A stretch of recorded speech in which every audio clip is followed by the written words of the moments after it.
Thank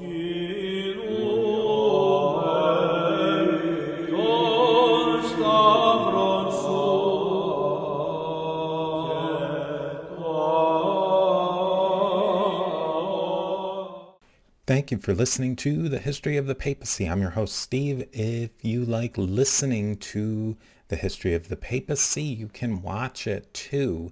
The History of the Papacy in 10 Minutes are mini documentaries that are available on YouTube, and they're just little tastes of papal and church history, basically a sidetrack episode in short form on YouTube.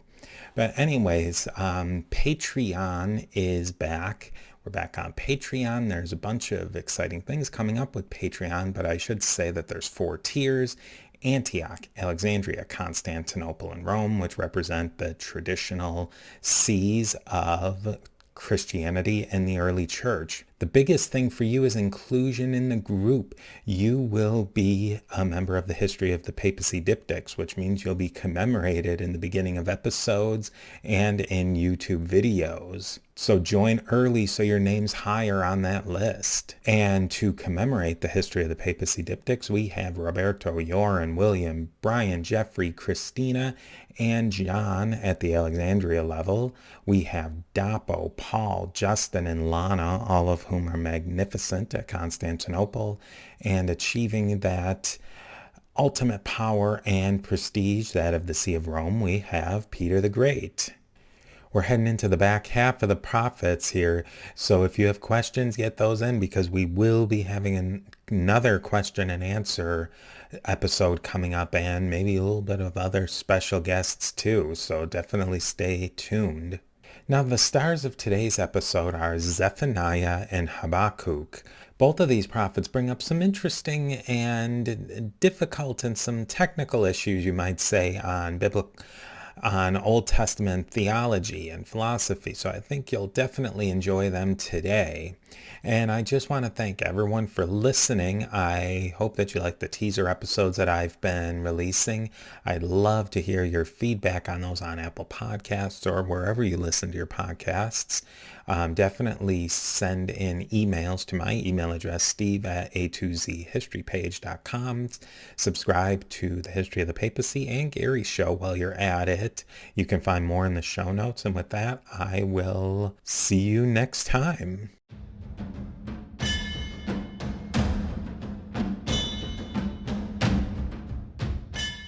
Here we go again.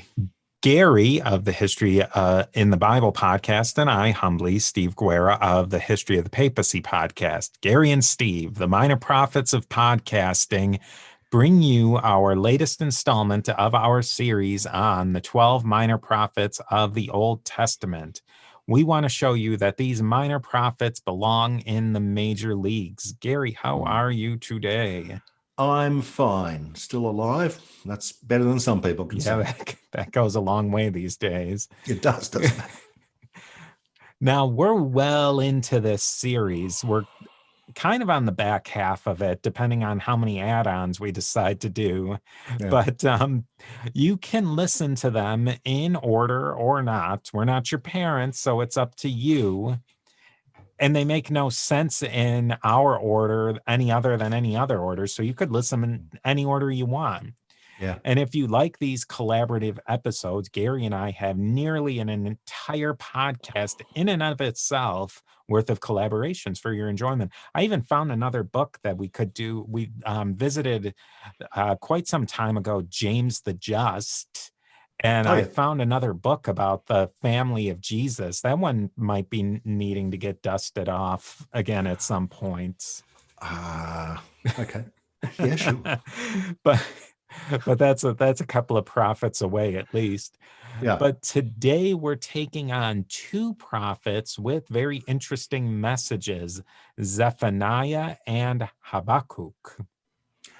And I'm going to persist in calling him Habakkuk, which is the Hebrew pronunciation, because I just find it easier to say. And I might wind up saying Habakkuk, so we'll see where we go from there. Yeah. Now, Garry, tell us just a really short, what's your 2-sentence word on these 2 prophets before we really dig into what they're all about? Okay, in our series, these are the last two prophets from the southern kingdom of Judah. They are both writing round about, say, 640 to 590, that sort of time. And they are both responding to the instability arising from the collapse of the Assyrian Empire, which had destroyed the northern kingdom of Israel quite a while before.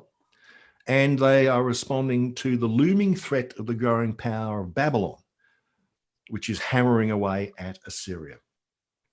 So that's basically the historical situation.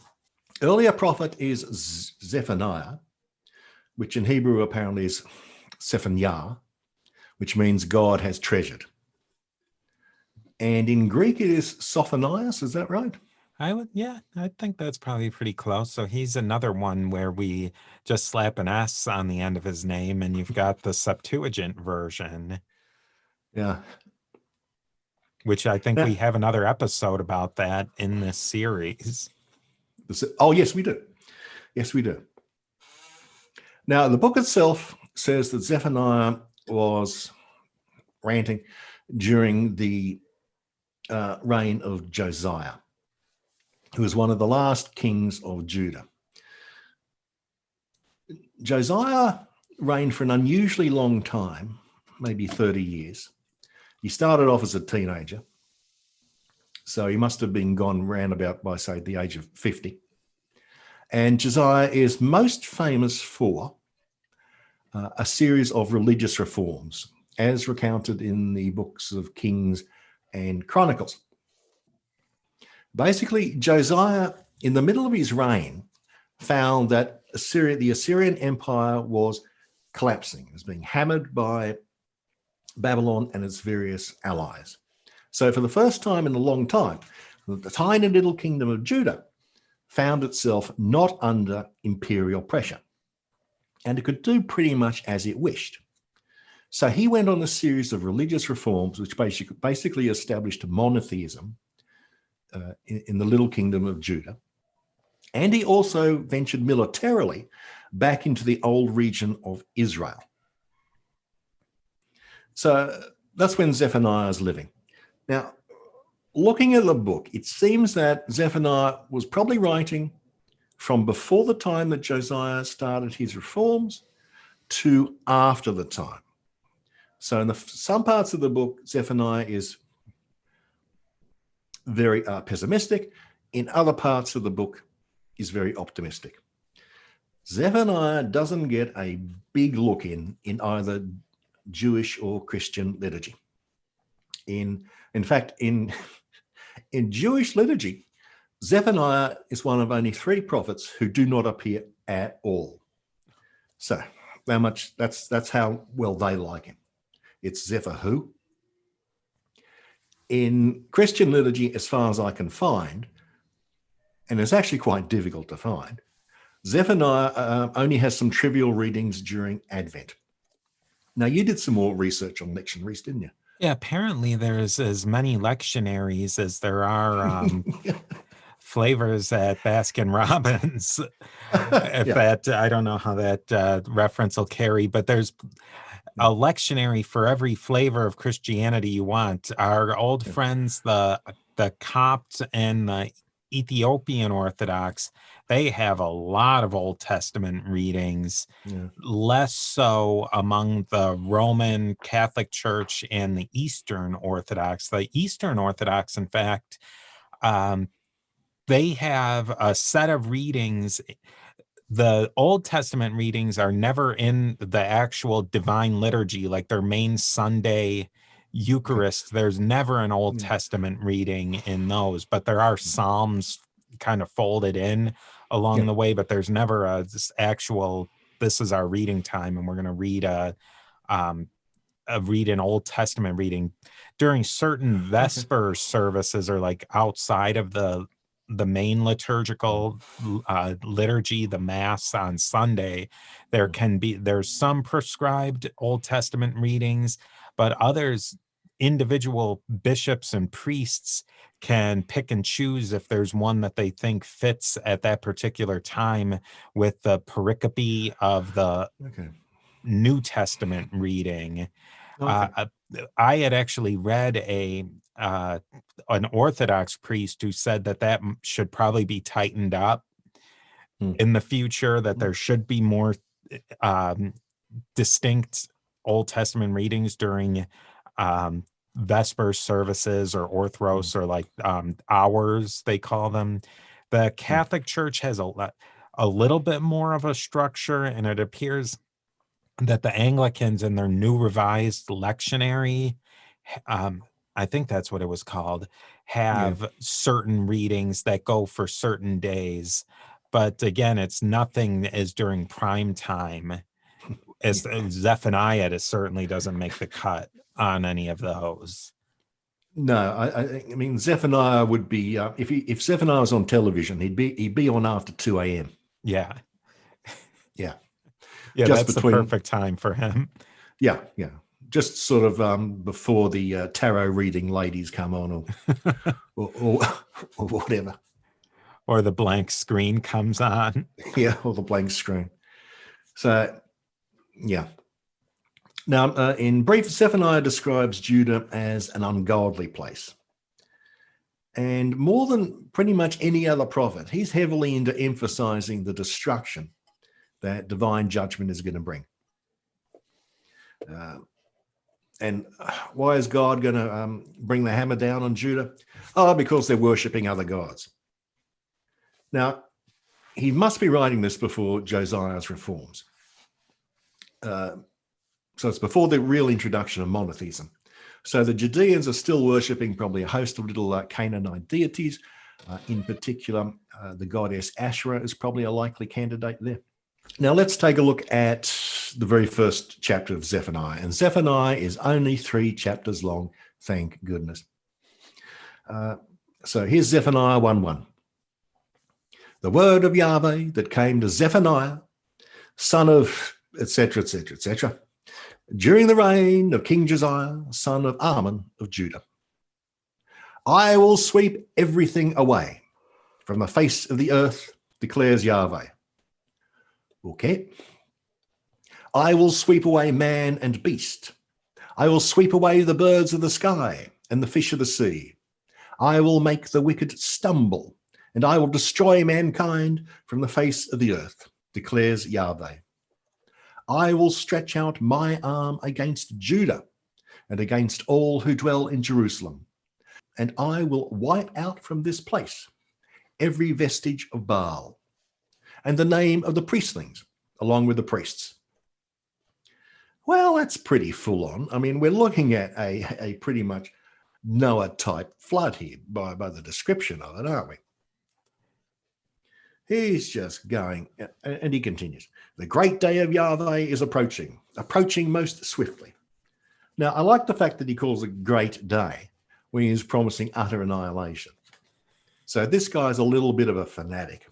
And he's been at 9 so far, and he racks it up down to 11.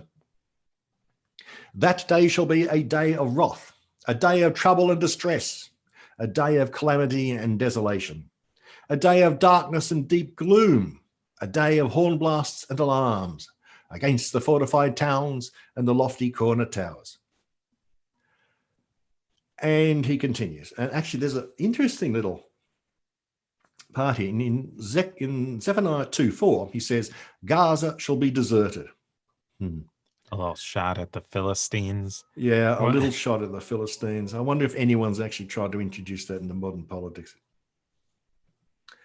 And he goes on, gather together, gather, O nation without shame. So Zephaniah is a full-on ranter. Yeah, that was my takeaway from Zephaniah, is that it wasn't particularly well written. It was a rant, couple of page rant, and it was done. Nothing particularly interesting. No, there was no maybe transcendental themes or like big picture themes in Zephaniah, where you could draw bigger themes out of some of the other books that we've read. Less so in these minor prophets because they're so short, But Zephaniah, there's nothing in there. It seems like it's just gripes that he has about what's going on at the current moment, and then he's done, and you're moving on to your next prophet. Yes. I mean, this guy doesn't just hate Judah, he hates everybody. Chapter 2. Moab shall become like Sodom, and the Ammonites like Gomorrah, clumps of weed and patches of salt. Okay. Yeah. Yeah. So he's got to be a ranting misanthrope. Yeah, it's not even written in a particularly interesting way either. No, it's not. And as you say, it doesn't sort of invoke themes of, I don't know, righteousness or things are going to get better. Or... Well, yeah, not until chapter 3. Now, chapter 3, which probably was written after Josiah's reforms, it says, this is, okay, Zephaniah 3. In that day, you will no longer be ashamed for all the deeds by which you have defied me. For then I will remove the proud and exultant within you, and you will be haughty no more on my sacred mount. But I will leave within you a poor, humble folk, and they shall find refuge in the name of Yahweh. The remnant of Israel shall do no wrong, okay, and speak no falsehood. So Zephaniah concludes in his 3rd chapter with, right, I'm going to destroy the entire planet, but it'll be fine. So at least he adds a little bit of hope at the end. And this is why people think that the 3rd chapter wasn't written until after Josiah had cleansed out all the little Canaanite gods and demons and Asherahs from Judah. And just to put Zephaniah into context, you could probably, if you were going to listen to this whole book, it would probably take you just from the corner shop to home and back. You know, the round trip, you'd still have a little time to listen to a song, maybe. It's very short. Yeah. And I think the voice of Zephaniah is like some of those more ranty, strident evangelical preachers. Well, actually, I'm looking at him, maybe he's more like Alex Jones. Yeah, you can just see him frothing and gnashing and waving and cursing everybody. And that's about all we got in Zephaniah. Yeah, that's it for Zephaniah. Yeah. So... But next is Habakkuk. I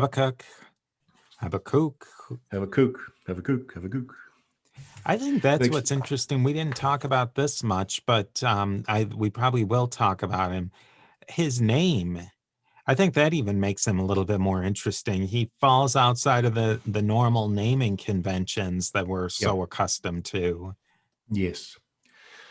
His name appears nowhere else in the Bible. It is of unknown origin, although apparently until recently it was believed that his name is Babylonian or Akkadian. Now, this theory is now contested, but I think that's only happened in the past 20 years. But I don't know what the alternative theory is. I mean, to me, it makes sense. If he's got a Babylonian name, maybe Habakkuk was actually Babylonian. Yeah. And he became a malcontent from his own people. So he's come to Judah to say bad things are about to happen. I mean, that's one idea, but there seem to be several others. I looked at the 1917 New Advent Catholic Encyclopedia. That's available at, I believe it's newadvent.org. Yeah. It's a good source because that 1917-ish age, it was firmly rooted in a lot of the traditional things that the Catholic Church taught, but it was also starting to absorb in some of the newer things that were happening in the late 19th, early 20th century. So you kind of get Yeah. an interesting snapshot. It wasn't quite as loaded with a lot of the baggage that later more hippy dippy-ish sandal wearing Jesuits would include in there. But Oh, what did you say? Santa wearing Jesuits? Oh, sandal wearing sandal Jesuits, wearing Jesuits. Right. where they would throw in anything as long as it was new, they Mm. would have thrown into it. It's traditional, but they weren't afraid to put in some of the newer thoughts into Mm. this encyclopedia. And as far as I know, it has the official stamp. Each article has that official stamp that it's been approved by a bishop, or I Oh, think they call it like a Neil Oblast or something, yeah. or There's two. There's the Imprimatur, yeah, if that's how you pronounce it, and the Nihil Obstat, or something like I. something like that. It's like Yeah, one of those words you read, but you've never said it in your life yeah, until you're podcasting about it, and then yeah. then you make it up as you go. Yeah. Yeah, I mean, so that means basically that the church officially approves of it. But so they had listed in their, because it seems like the Christians have a little bit more attachment to Habakkuk than Mm. some of these other minor prophets, or even maybe he's probably in the top three of the minor prophets that they like. But one of the theories that at least the New Advent Encyclopedia threw out there was that he was the son of a Levite, a son of a Levite Okay. named Jesus, which Jesus is a pretty common name Mm. and at that time. So it's not Mm. like he was Jesus's son or anything like that. And a Sunamite woman, which the Sunamites were from a town of Shunem, which is Mm. really from all appearances a completely unremarkable town in the northern part of modern Israel. I always get them No. confused. Is Judah in the north or Israel in the north? All right, Israel's in the north. Yeah, so it would have been in Israel at that time. But so that was one story. Another story is that he was from the tribe of Simeon, but from a town in the area of the tribe of Judah, which I don't know if that means anything or if that would add anything to it. But the article also says that all of these possible biographical details, they came from an apocryphal book called The Lives of the Prophets, which was written way after Habakkuk's times. So, I mean, really take it or leave it of any of those things. It's obvious, though, that his name doesn't really follow the conventions that we're normally accustomed to. So there's something going on with that. That's true. I mean, so many prophetic names, or even just Israelite names in general, theophoric names. They've got the name of God in them. Yeshayahu, for example. There's nothing pertaining to Israel's God in Habakkuk's name. It's just, and it's so ugly. But we can't move on with his story without saying that there is the modern connection to Habakkuk in World War II, which Mm. I don't think either of our podcasts would be talking about World War II very much. But so we might as well, maybe we could put this in the title to get more clicks and listens by mentioning World War II. But during World War II, there was what was the guy's name was Pike? Yeah, Pike. I think Pike. Jeffrey Pike. He was I am mad inventor might be being a little bit too kind to it. But this Jeffrey Pike fellow came up with the idea of taking an iceberg made out of a innovative material that he invented called pikecrete, which was frozen, well, ice frozen with sawdust in it to a certain percentage, And then he said, let's make an aircraft carrier out of this that was basically this aircraft carrier, from what I understand, would have been the size of the entire U.S. Navy fleet at that time. Yeah, from what I understand too, it was something like 2 million tons. Yeah. And that's not a ship, that's a small island. And I think for comparison, actually, I think that's the size of, say, 20 aircraft carriers. I think a modern US aircraft carrier is about 100,000 tons. So so that's like the entire carrier fleet of the United States today. Doubled. Yeah. In one single floating, that's a popsicle. That's a popsicle. And from what I understand, Geoffrey Pike was a particularly unpleasant man. He came up with all sorts of wacky ideas, but he was really quite repulsive to deal with from the biography that I read, because he thought he was right about absolutely everything.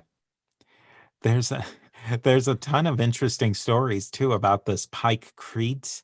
Oh yeah. It would apparently, if you shoot, I'm not going to go and shoot ice blocks to find this out. Maybe maybe we should do that for YouTube and we'd get a lot of views for that. But apparently regular ice just shatters, but this Pike Crete, whatever the doing and putting the sawdust into it, makes it so hard that bullets bounce off of it, which I don't believe somebody didn't test this, but so the story is, whether this is apocryphal or not, Geoffrey Pike gives a general or an admiral in the British Army a pistol. He shoots it.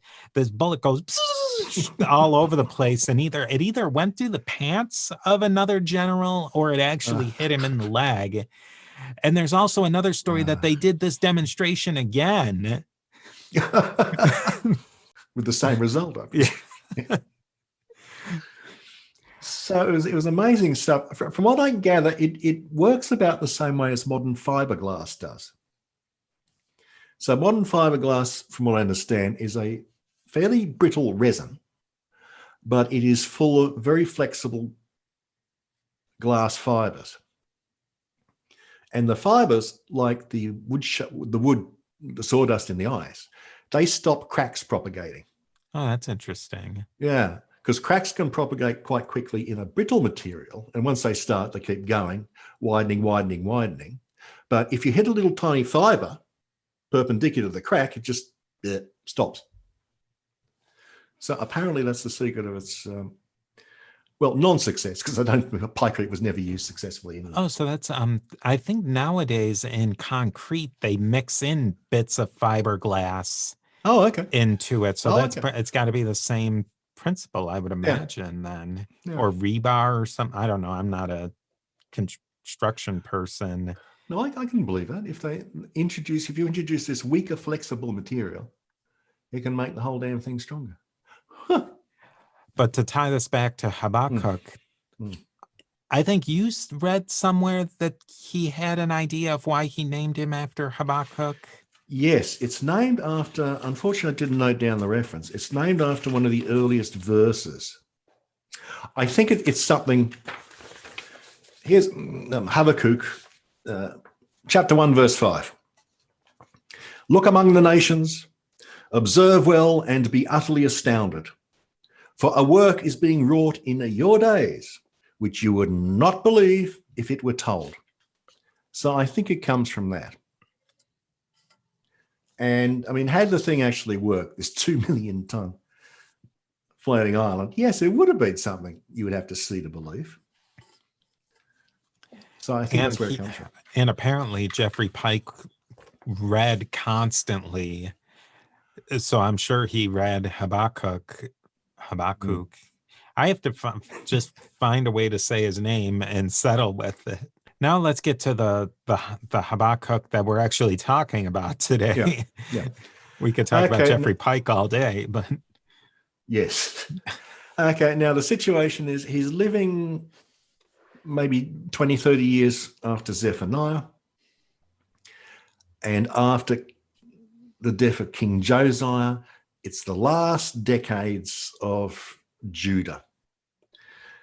Babylon has crushed Assyria and taken over its empire. So Babylon is now a direct threat to Judah. Apparently, Habakkuk may be virtually a contemporary of Jeremiah, and Jeremiah at this time was running around saying, you're going to die, for perfectly reasonable reasons, because God hates you, and Babylon is the instrument of your destruction. Now, Jeremiah's message, oddly enough, wasn't taken that well. And Habakkuk, that guy, Habby has a similar message. Interestingly, there is found in the Dead Sea Scrolls an extremely long commentary on the prophet. So he was obviously regarded as interesting enough that someone, at least 2,000 years ago, decided to write a big commentary on him. Now, his place, in Christian liturgy and in the readings, as far as I can find, is virtually non-existent. I was able to only find one single reading. However, and it's a big however, his message does show up quite a lot in Christian thought, but we'll get to that later when we actually get into the text of the guy. In the Jewish liturgy, he appears in the readings for the Feast of Weeks, Shavuot, which commemorates the anniversary of the day that God gave the law to Moses. And he has a whacking great 2 readings on that day. So in neither religion is he that big, at least liturgically. Oh, actually, one interesting thing I managed to discover, because virtually nothing is said about Habby's life. When artists have decided to make a statue of the guy, they've got absolutely free rein. And the Renaissance sculptor Donatello created such a statue, which is called Blockhead, apparently. Lozaconi, is that how you pronounce it in Italian? Oh, that sounds as good as I'm going to go with it. Okay. That is a bizarre... Don't you reckon that looks like Voldemort? It sure does. And there's a lot of... Wow. That seems a lot more abstract than they would go for normally. It does, doesn't it? And the body seems, I don't know, it's very thin, don't you think? It's sort of like it's stretched out. Yeah. That is much more... I was just looking at it initially in that little... there was a little thumbnail in the notes, but now looking at it, I wonder if he was supposed to have hair, and maybe that... This might deserve a little bit more research into it. It could. Actually, when I was looking it up, one article which mentioned it said that the meaning of Lozaconi was bald. Now, in Italian. Now, I checked several sites, and Zacconi never ever means bald. So you can't trust anything on the internet, people, including us.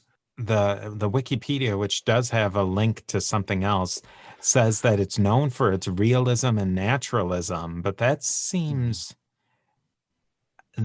I mean, my first look at it would definitely not go towards realism and naturalism. That's very interesting. I think he definitely... And it's in Florence Cathedral.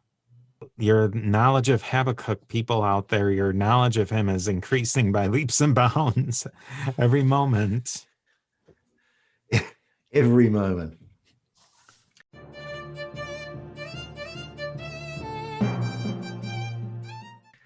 Okay, back to the book. Now, it's in, again, it's just 3 chapters, and it's in 2 parts. The first part is a dialogue between the prophet and God, and the second part is a psalm. Now, like almost all the other prophets, well, like most of the other prophets, there are no actual prophecies. Habakkuk is interrogating God and challenging him. And I think if we look at, here we go. Habakkuk chapter 1, verse 2. How long, O Lord, shall I cry out, and you not listen? Shall I shout to you violence, and you not save? Why do you make me see iniquity? Why do you look upon the wrong? Raiding and violence are before me. Strife continues and contention goes on. So in brief, he sees Babylon as a distinct threat, which is perfectly reasonable, and it's an imminent threat. And he asks God, well, why don't you do something about this man? You didn't help the Israelites when Assyria took them. Now it looks like you're not going to help us here in Judah when Babylon attacks us. So he raises the central question of theodicy. Why does God let bad things happen? And God's response is pretty much, look at how tough these Babylonians are. Oh, Habakkuk chapter 1, verse 5. For lo, God says, I am raising up the Chaldeans, which is the common name in the Old Testament for the Babylonians, that fierce, impetuous nation who cross the earth's wide spaces to seize homes not their own. They are terrible, dreadful. They make their own laws and rules. Oh, I can't have that. Their horses are swifter than leopards, fleeter than wolves of the steppe. Their steeds gallop, their steeds come flying from afar. So God basically puts the fear of God himself into Habakkuk. He doesn't reply to Habakkuk's complaint. He just says, wow. Have you seen these guys? Yeah, have you seen these guys? Ooh, it's going to be great. Then Habakkuk launches into a second complaint. Okay. My holy God, you never die. O Lord, you have made them a standard of contention. O rock, you have made them a cause for complaint. You whose eyes are too pure to look upon evil, who cannot countenance wrongdoing.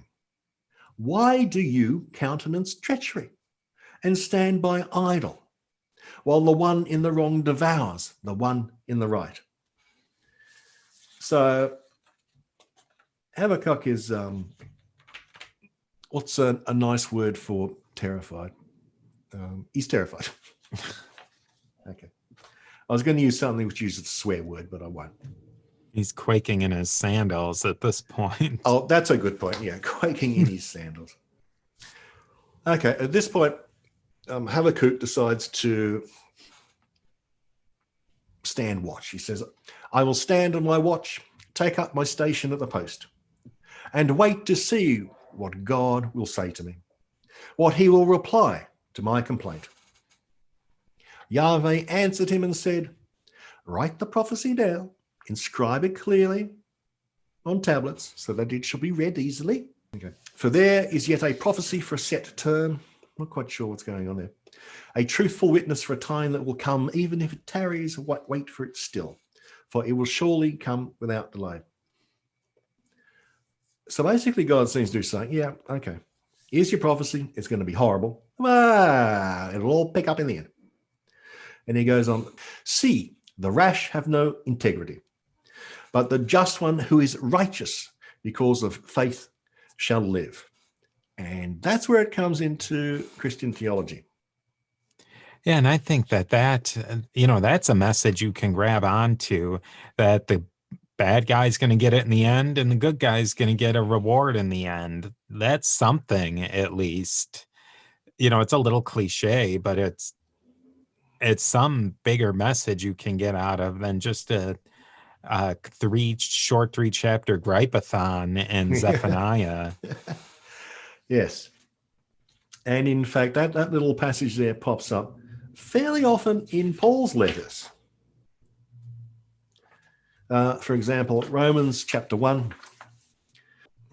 For in it the righteousness of God is revealed through faith for faith, as it is written, the one who is righteous will live by faith.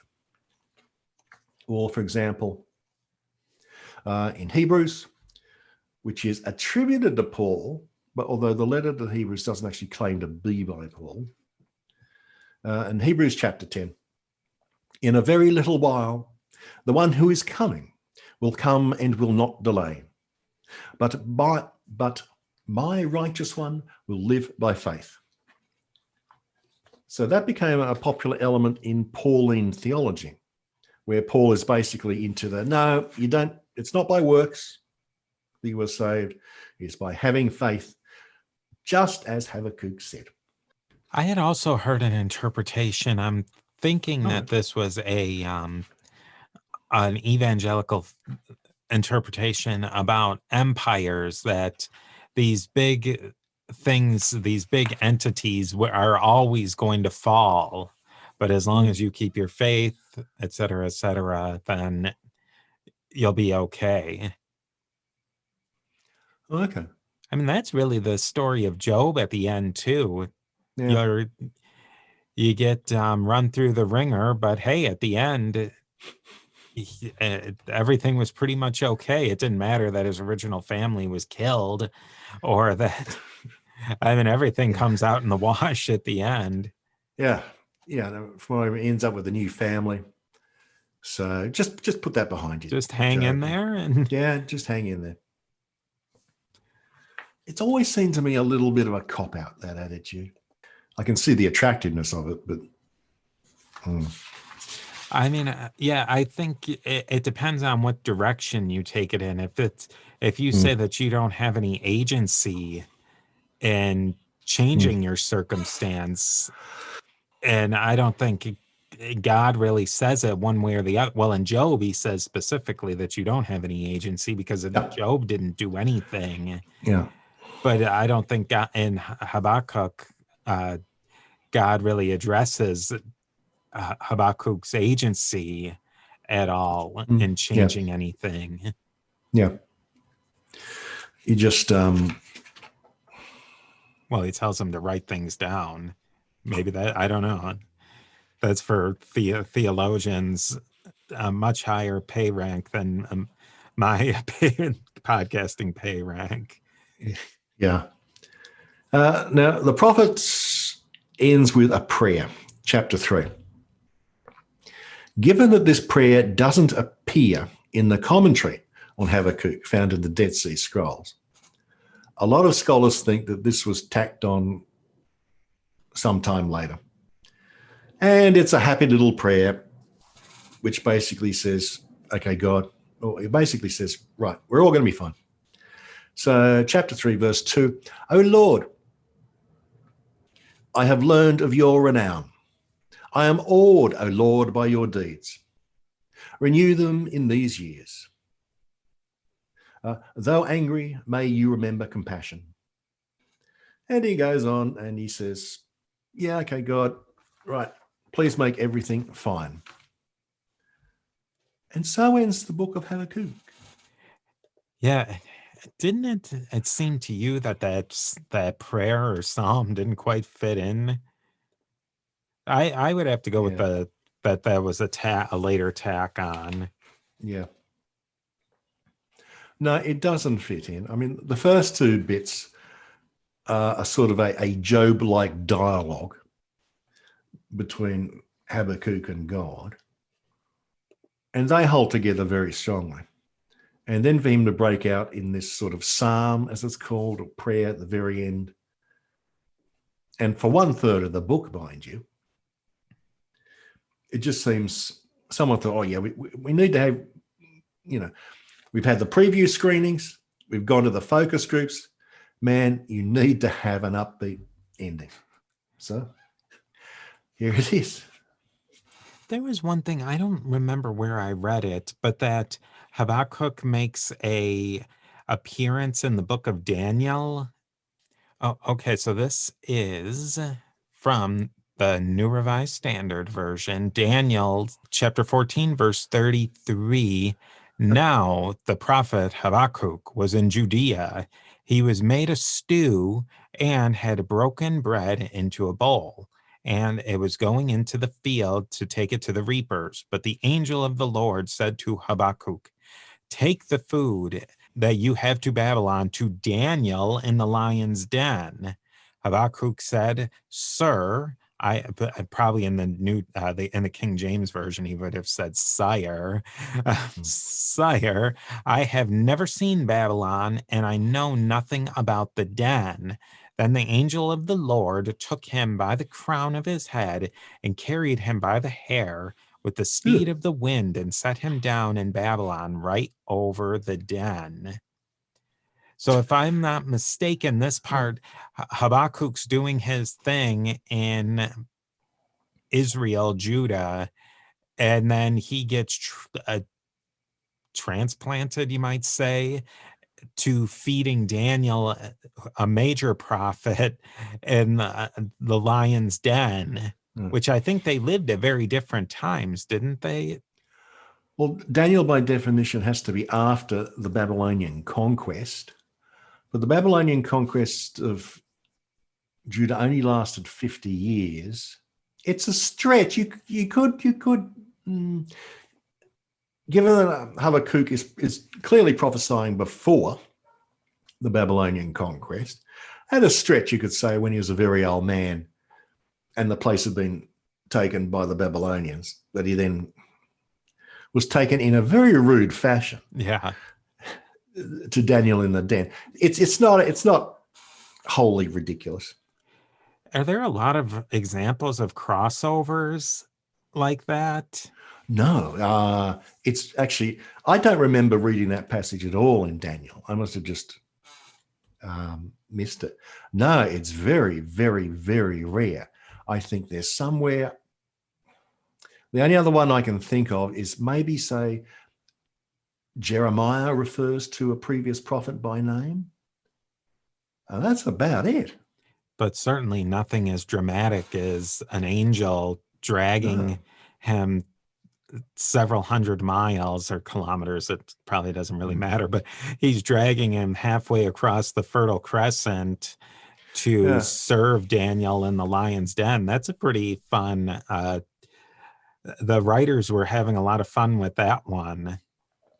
Oh yeah, I suppose it fits in well with the first half of Daniel, doesn't it? In its sort of folkloric status. So that certainly fits there. Yeah, Daniel's that sort of book. I mean, if there'd been a couple of prophets mentioned, I wouldn't be at all surprised. That's maybe my other comment with to go back to Zephaniah for a minute.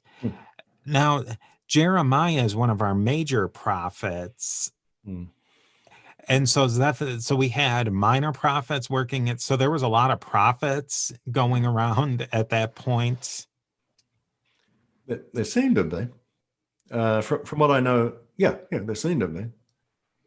Why the major prophets ended up being major, I'm not sure. Although, given some of the minor prophets we've looked at, you can see why they ended up being minor.